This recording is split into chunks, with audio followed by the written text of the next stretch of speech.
कर्मों का भोग निश्चित है।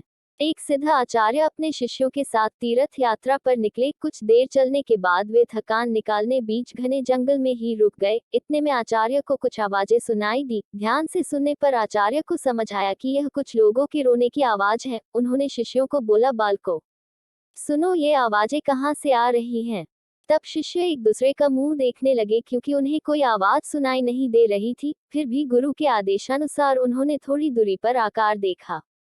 केवल आचार्य को एक गहरे अंधेरे कुएं से कुछ लोगों के रोने की आवाज सुनाई दे रही थी। आचार्य ने कुएं में झांक कर देखा तो उन्हें 5 लोग बहुत ही बुरी दशा में रोते हुए दिखाई दिए, लेकिन शिष्यों को ना आवाज सुनाई दी और ना ही कुछ दिखाई दिया। तब आचार्य ने उन 5 लोगों को मुस्कुराते हुए देखा और पूछा, भाई, किन कर्मों का भोग रहे हो? तब वे पांचों और जोर जोर से रुदन करने लगे।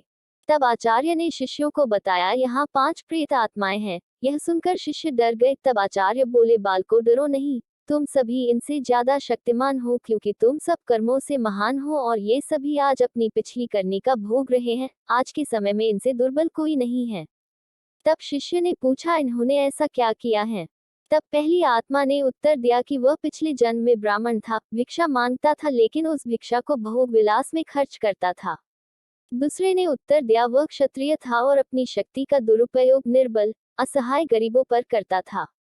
तीसरे ने उत्तर दिया कि वो बनिया था, बस खुद के फायदे की सोचता था और हमेशा मिलावट करके सामान बेचता था, जिस कारण कई लोग मारे गए।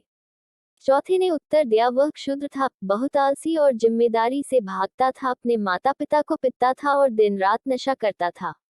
पांचवें ने उत्तर दिया, वह एक लेखक था, अश्लील कथाएं लिखता था, उसने समाज को वासना का पाठ सिखाया था। इस तरह वे सभी पापी अपने पापों को भोग रहे हैं। उन्होंने आचार्य से निवेदन किया, आप गुरु हैं, आप दुनिया वालों को समझाएं कि बुराई का रास्ता क्षण की खुशी देता है, लेकिन इसका दंड कई जन्मों तक अंधकार में भोगना पड़ता है। मॉरल, मनुष्य को कर्मों का फल भोगना ही पड़ता है, फिर वो किसी भी जन्म में हो। कहते हैं, जिस तरह ईश्वर है वैसे ही भूत भी होते हैं, लेकिन वे जितने दुर्बल होते हैं उतना कोई नहीं, जितने कष्ट में वो होते हैं उतना कोई नहीं। वे अपनी करनी का भोग करते हैं। क्षण की विलासिता कई जन्मों का डर बन जाती है। व्यक्ति कितना भी इतरा जाए, नियति उसके कर्मों का हिसाब रखती ही है, इसलिए सदैव सद्मार्ग पर चले। अगर गलती हुई भी है तो उसे सुधारे। अन्य हिंदी कहानियाँ एवं प्रेरणादायक प्रसंग के लिए चेक करें हमारा चैनल सिद्धार्थ स्टोरी ओशन। कर्मों का भोग निश्चित है। आपको कैसी लगी कमेंट अवश्य करें।